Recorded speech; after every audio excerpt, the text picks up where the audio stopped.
Assalamualaikum warahmatullahi wabarakatuh. Om Swastiastu, Namo Buddhaya, Salam Kebajikan.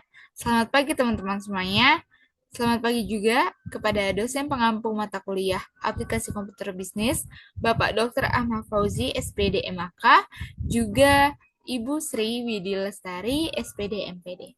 Pada kesempatan kali ini saya ingin memaparkan materi mengenai pengenalan sistem Cortex. Sistem yang dimana inovasi besar-besaran Direktorat Jenderal Pajak dalam mewujudkan administrasi perpajakan yang lebih modern dan efisien di Indonesia. Kita langsung mulai saja. Bisa dilihat di sini terdapat menu yang dimana materi-materi yang ingin kita bahas mulai dari tujuan pembelajaran hingga penutup. Kita lanjutkan. Tujuan utama sesi kita hari ini adalah agar kita semua memahami prinsip integrasi satu data, satu sistem, satu profil, mengidentifikasi manfaat nyata bagi wajib pajak, serta menguasai fitur unggulan seperti kalkulator otomatis yang akan meningkatkan efisiensi waktu kita. Kita lanjutkan. Jadi, apa itu Cortex? Nah, Cortex ini adalah sistem informasi terintegrasi yang menggantikan aplikasi lama seperti DJP Online. Nah, ini berlandaskan Perpres nomor 40 tahun 2019. Sistem ini membawa prinsip utama, yaitu satu data, satu sistem, satu profil wajib pajak. Next. Manfaat yang ditawarkan pun juga sangat signifikan, teman-teman. Yang dimana kita akan merasakan perhitungan otomatis yang lebih akurat, sinkronisasi data secara real time, transparansi riwayat transaksi melalui akun wajib pajak, serta keamanan tingkat tinggi dengan verifikasi 2 langkah atau 2FA. Next. Berikut juga fitur unggulan yang berada di aplikasi Cortex. Yang pertama ada pendaftaran dan profil, portal layanan, deposit pajak, e-faktur, dan e-bupot terintegrasi, serta pre-populate SPT. Nah, untuk pendaftaran dan profil ini mendukung penggunaan NIK sebagai NPWP 16 digit dan juga kemudahan perubahan data profil secara mandiri. Lalu ada akses tunggal untuk semua layanan administrasi pajak tanpa harus berpindah-pindah platform. Juga fitur untuk menyimpan saldo guna pelunasan pajak di masa depan, membantu menghindari denda keterlambatan. Lalu pembuatan faktur pajak dan bukti potong kini tersedia dalam satuan termuka yang lebih sederhana, serta data penghasilan dan bukti potong otomatis masuk ke formulir SPT sehingga wajib pajak hanya perlu melakukan validasi. Lanjutkan.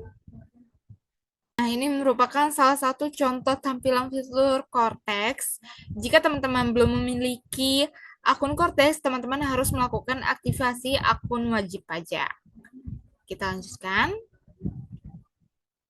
Perbedaan Cortex dengan sistem administrasi pajak sebelumnya.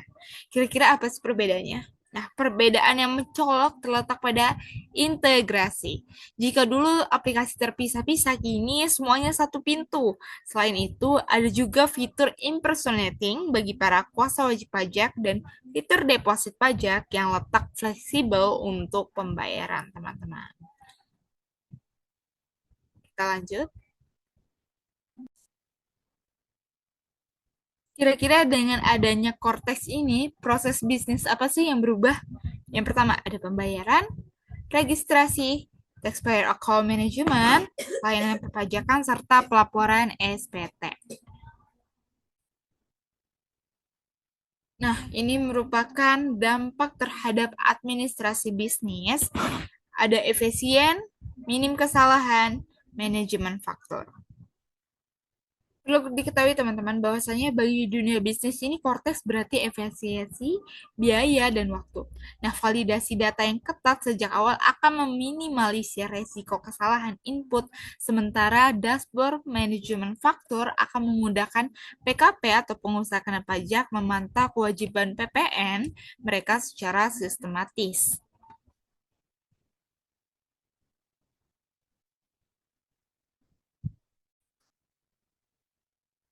Ini merupakan ruang lingkup mulai dari pendaftaran wajib pajak, pengukuhan pengusahaan pajak atau PKP, pendaftaran objek pajak bumi dan bangunan PBB, perubahan data dan status wajib pajak, penghapusan dan pencabutan. Kita mulai dari pendaftaran wajib pajak. Terbagi menjadi 3, wajib pajak orang pribadi atau warisan yang belum terbagi, wajib pajak badan, juga wajib pajak instansi pemerintah. Kita mulai dari orang pribadi.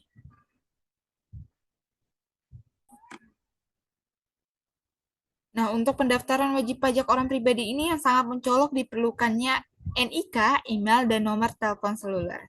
Untuk cara mendaftarnya disesuaikan saja, apakah WNI atau WNA ataupun WNA yang memiliki paspor dan kartu izin tinggal.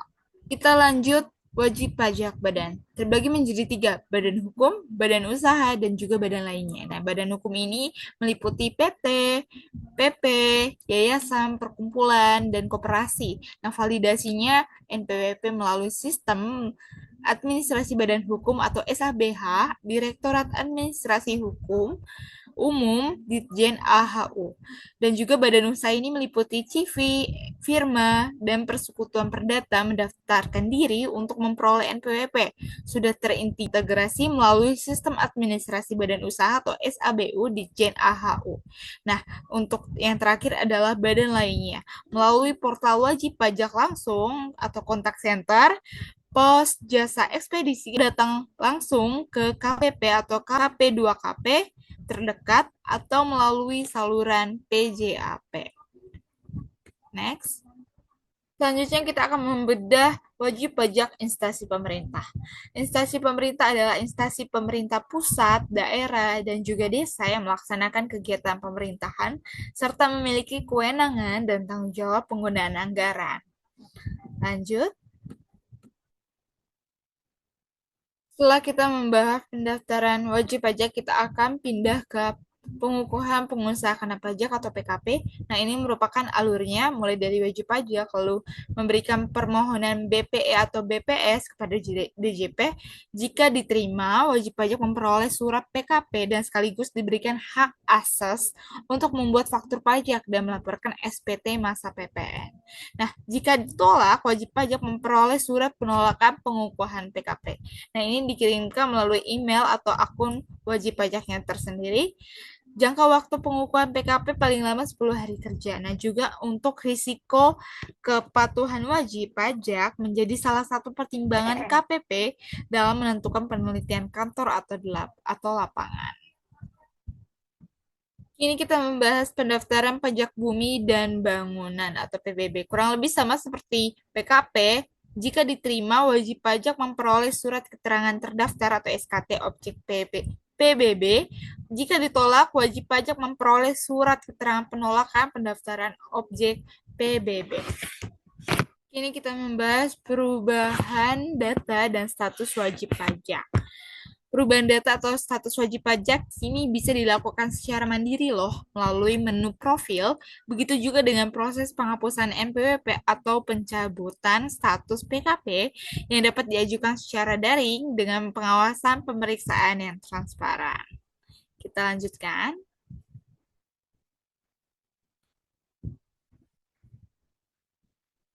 Ini merupakan perubahan status atau data yang bisa dilakukan. Permohonan dapat dilakukan langsung pada menu profil akun wajib pajak yang seperti sebelumnya sudah saya katakan. Perubahan data dan status wajib pajak, PKP, dan objek PBB. Kita lanjut.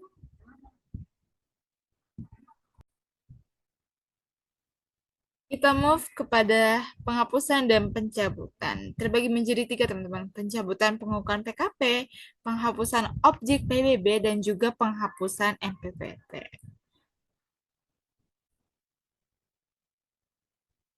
Yuk kita tonton secara singkat video pembelajaran Cortex yang ada pada layar. Ini sudah memiliki satu aplikasi dan nanti tidak akan lagi ada aplikasi-aplikasi seperti saat ini ya. Ada namanya aplikasi e-faktur, e-butpot, dan seterusnya. yang tentunya akan memudahkan wajib pajak. Wajib pajak akan memiliki semacam tax account management dalam bentuk portal, sehingga kita sebut dengan portal tax account management, yang dengan wajib pajak bisa melihat beberapa informasi terkait. Cortex ini sudah menggunakan NPWP 16 digit, baik badan maupun orang pribadi. Dan Baik, itu merupakan video pembelajaran singkat yang telah saya putar. Kita lanjutkan. Nah, di sini terdapat 5 latihan soal yang sudah saya sediakan. Jadi untuk teman-teman bisa langsung diklik jawabannya apakah yang C. Saya ambil contoh. Apakah jawabannya yang C? Nanti ketika teman-teman klik jawabannya, akan muncul apakah benar atau salah. Baik, kita sudah sampai di penghujung materi. Saatnya profil penulis atau kita kenalan yuk.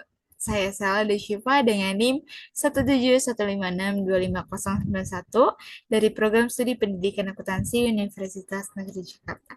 Nah, ini ada tanda kutip atau satu patah dua kalimat dari saya. Satu data, suatu sistem, satu solusi. Saya hadir mengupas sistem Cortex sebagai wujud komitmen saya dalam mengedukasi teman-teman semuanya menuju ekosistem pajak yang lebih modern. Sudah selesai membahas pengenalan sistem Cortex. Terima kasih atas perhatian dan waktunya teman-teman serta Bapak dan Ibu. Semoga materi yang telah saya sampaikan bermanfaat untuk kedepannya. Wassalamualaikum warahmatullahi wabarakatuh.